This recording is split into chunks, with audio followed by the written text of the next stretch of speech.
pertarungannya seorang Rausan Fikr adalah perjuangan Habil melawan Qabil. Habil ini lemah lembut, tertindas,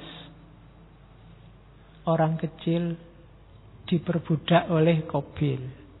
Qabil ini penguasa dengan segala levelnya. Siapapun yang menghegemonimu berarti dia sedang menjalankan peran Qabil. Di level apapun kamu tertindas, berarti kamu ada di posisi Habil. Kalau di kelas kamu tertindas oleh dosenmu, berarti dosenmu Qabil, kamu Habil. Ya. Loh, kalau di rumah kamu menindas adikmu, berarti kamu jadi Qabil, adikmu jadi Habil. Kalau di kos-kosan kamu menindas temanmu, ya temanmu jadi Habil, kamu jadi Qabil. Struktur sosial ini selalu ada peran-peran ini yang bermain. Dan seorang Rausan Fikr itu orang yang berjuang di posisi Habil untuk melawan penindasannya Qabil. Jadi perjuangannya rakyat itu perjuangannya Habil. Jangan sampai dia terbunuh lagi oleh Qabil. Karena cerita aslinya Habil tewas. Tapi sekarang Habil jangan manut saja dijajah oleh Qabil. Kalau mau dibunuh ya melawan. Itu maunya Syariati. Dan itulah peran yang dimainkan oleh Nabi. Para Nabi, katanya Ali Syariati, itu melanjutkan perjuangannya Habil. Coba dilihat, katanya Syariati, Nabi-Nabi Ibrahimiyah. Kalau Ali Syariati punya kategori Nabi Ibrahimiyah dengan Nabi non-Ibrahimiyah. Non-Ibrahimiyah itu ya Nabi-Nabi Zoroaster, Nabi-Nabi, kita biasanya menyebutnya agama bumi. Meskipun pembagian itu banyak yang mengkritik. Ya semua agama ya adanya di bumi. Kamu agama langit tahu, agamanya orang langit ya kita tidak tahu ya. Semua agama bumi. Agamanya orang bumi. Dan semuanya merasa kalau sumbernya, semua merasa sumbernya dari langit. Dalam tanda petik. Tidak ada agama satupun yang bilang bahwa agamaku ini tak pikir dewe pakai akal. Kalau nggak percaya kamu cek. Maka Ali Syariati lebih suka menyebut Nabi-Nabi Ibrahimiyah dan non-Ibrahimiyah. Ibrahim, Musa, Isa, Muhammad. Empat-empatnya ini melakukan peran seorang Rausan Fikr.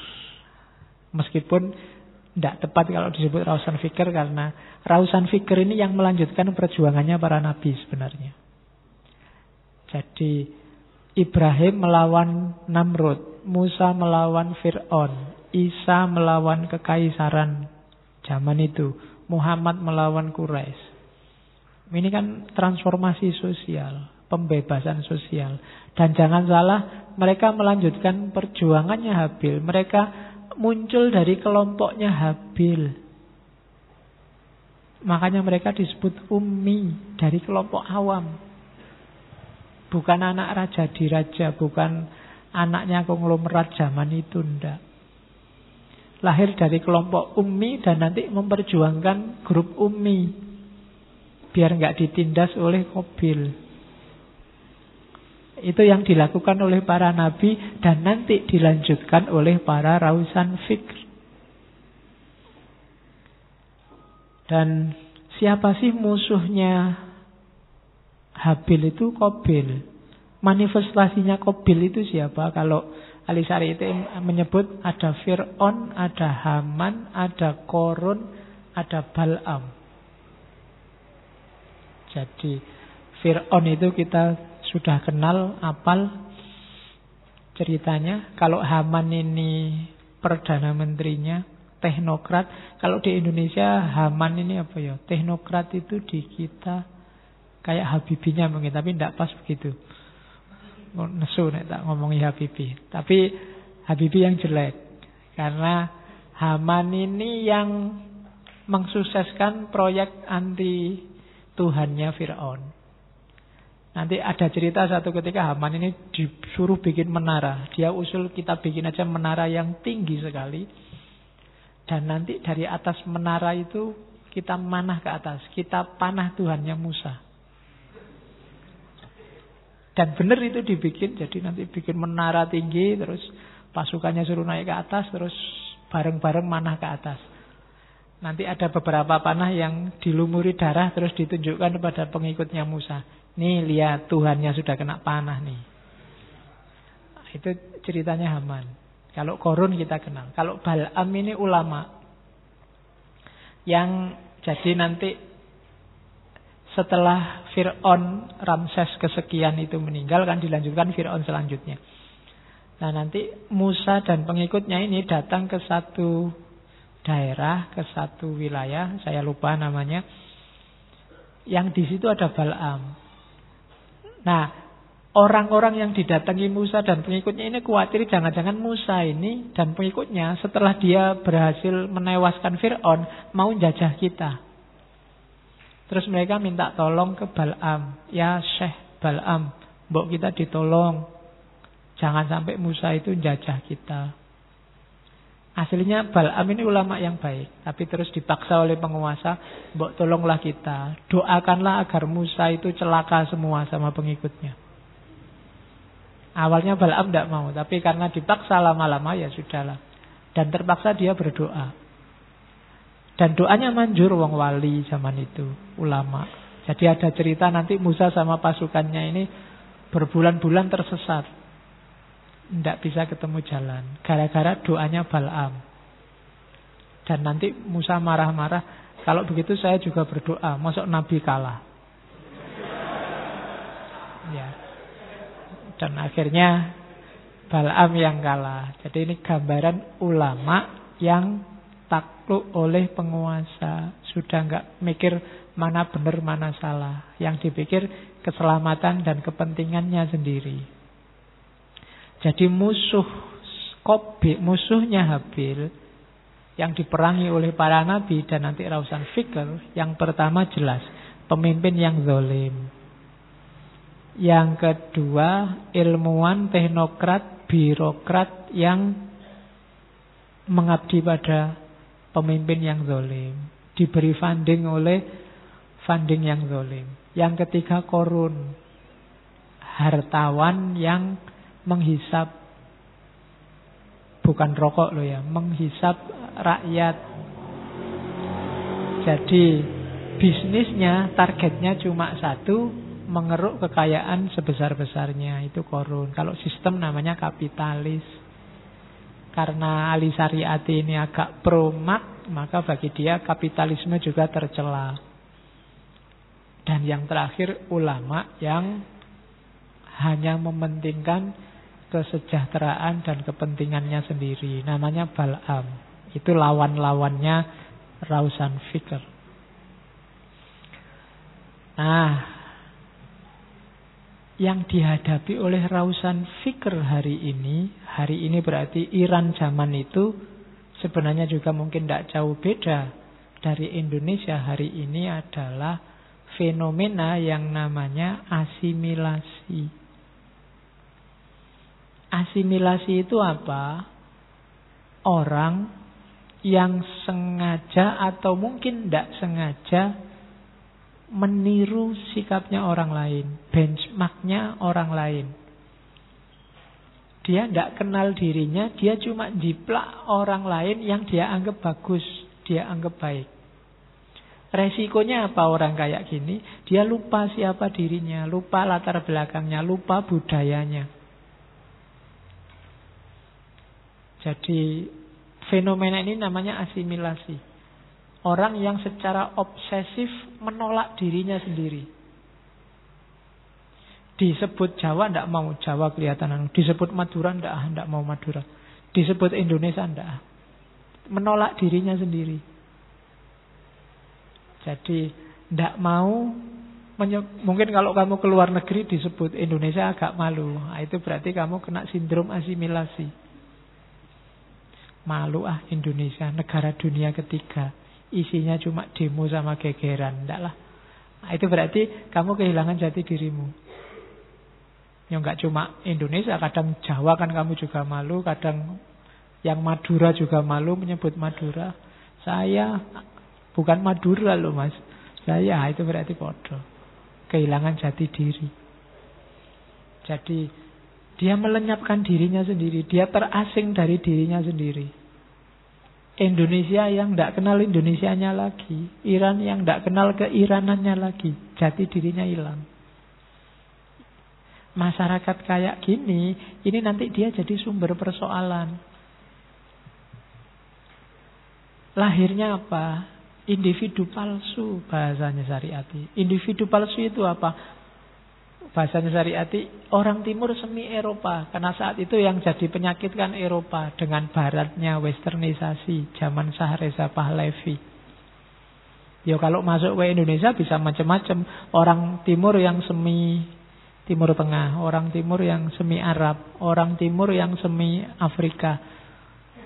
Ada nggak yang kayak niru Afrika? Ya kan? Jadi harusnya klub sepak bolamu itu PSS apa MU tapi yang Madura United. Tapi kan kamu ndak mau, ndak keren pak. Yang keren itu ya Barcelona, Madrid, Leicester dan kawan-kawan. Kalau yang Persib, bangsa PSS itu ndak banget lah pak. Bukan saya itu pak. Loh itu kamu malahan. Ya kan? Itu bukan gue banget. Justru malah kamu yang begitu itu. Dangdut, karawitan, apalagi wayang. Itu tidak saya banget lah pak. Loh padahal justru kamu di situ. Cuma kamu ndak ngakui. Akhirnya apa? Kamu jadi individu yang palsu. Musik pak, saya itu hip hop pak, blues apa nih? Ya kan? Padahal wajahnya Jawa banget, irungnya pesek. Nggak bisa ditipu. Jadi kita jadi individu yang palsu. Jadi orang yang nggak lengkap, semi. Rambut aja sekarang saya nggak tahu di mana-mana banyak yang rambutnya merah itu kan. Kalau merah memang ingin nutupi ben nggak ketok putih itu masuk akal. Cuma rambut bagus-bagus kamu diwarnai pirang. Yang wajahnya sudah kelihatan Jawa banget, rambut merah itu tidak masuk akal. Ya, banyak kan yang ya bukan tak salahkan, contohnya begitu. Jadi hati-hati dengan identitas. Karena begitu kamu kehilangan identitas, kamu tidak bisa membangun dirimu. Kamu tidak bisa lagi mengenali dirimu, tidak bisa.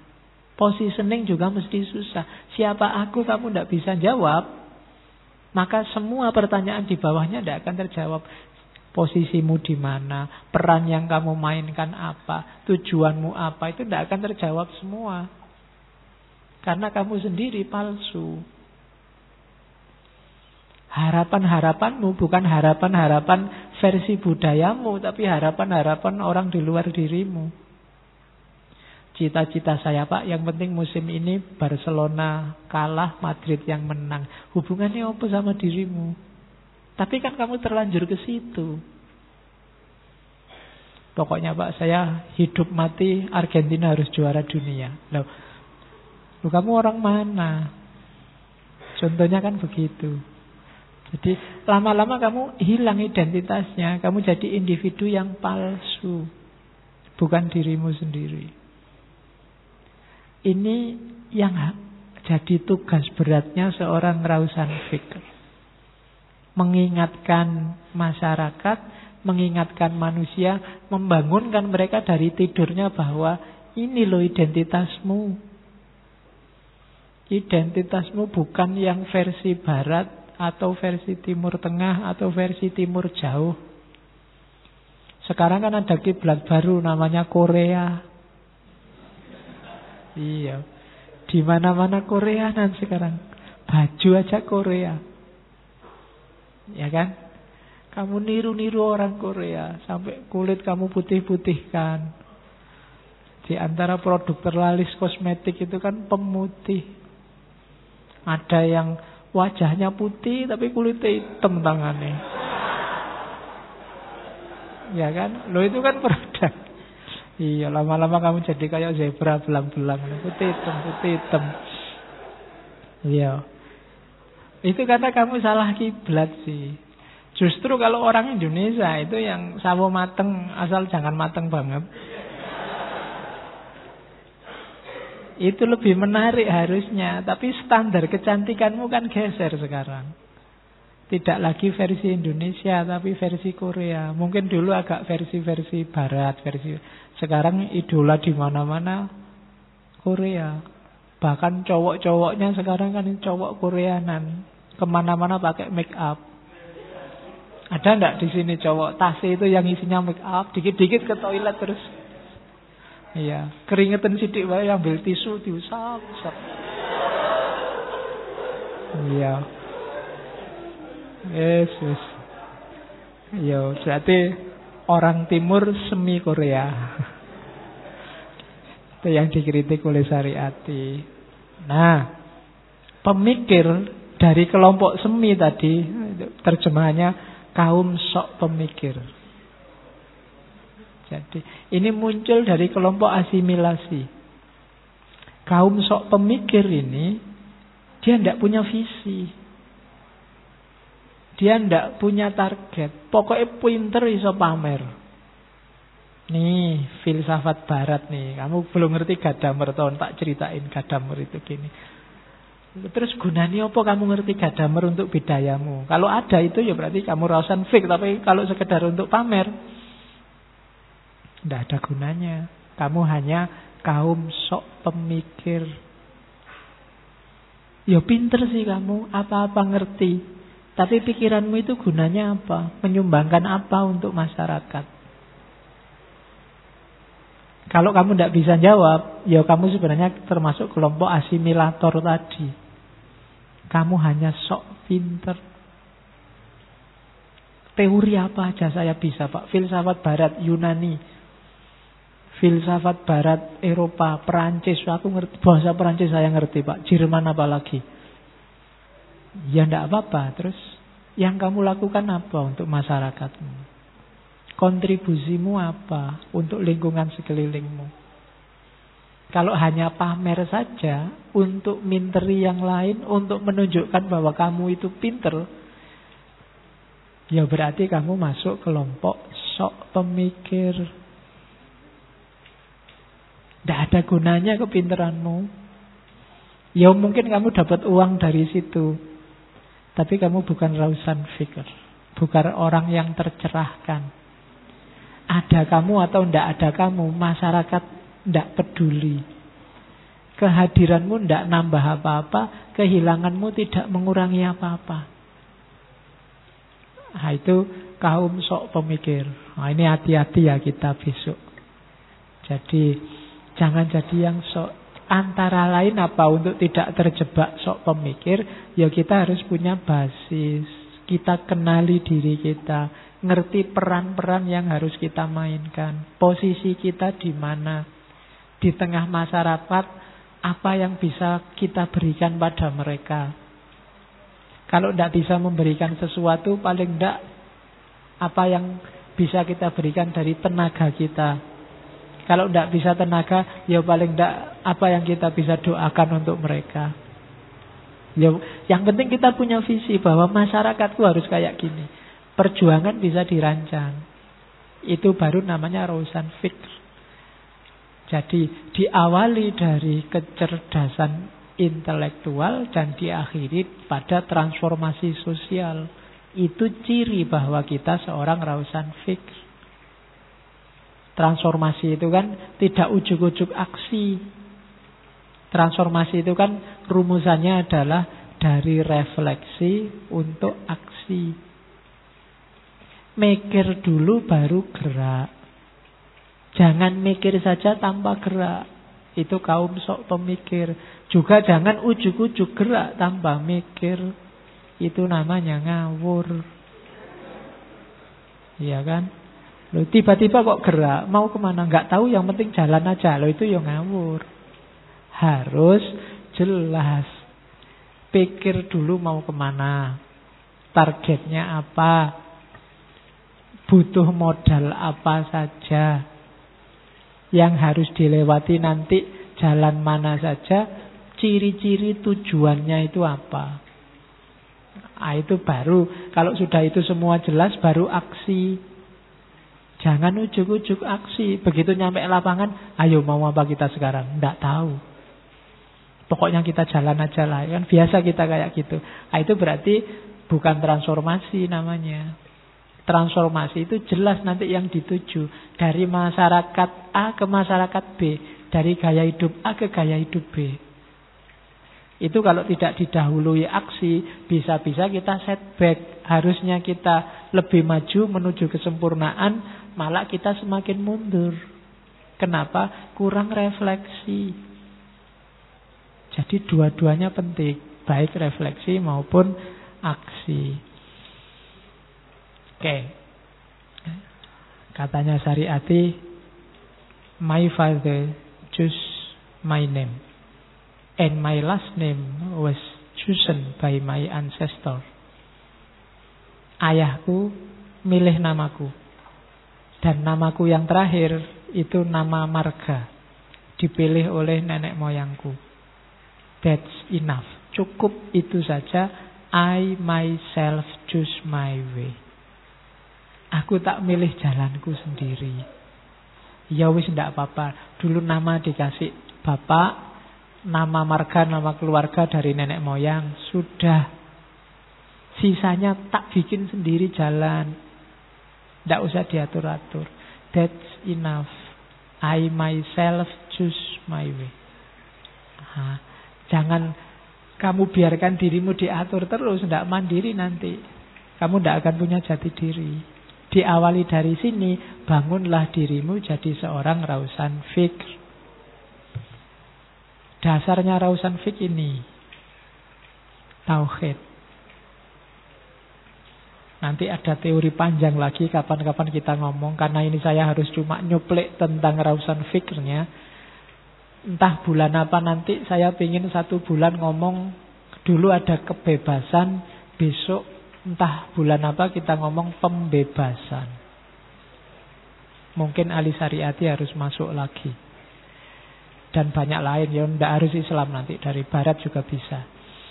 Oke, jadi katanya Syariati, bagi dia, maksudnya bagi Tuhan, tauhid itu berarti keesaan, oneness. Tapi bagi kita manusia, tauhid adalah kesatuan, unity. Jadi orang yang bertauhid itu egaliter, bersatu di level yang sama. Tidak boleh ada yang menindas, tidak boleh ada yang ditindas. Karena dalam penindasan itu berarti ada yang mempertuhankan diri. Jadi tauhid berarti kesatuan, unity.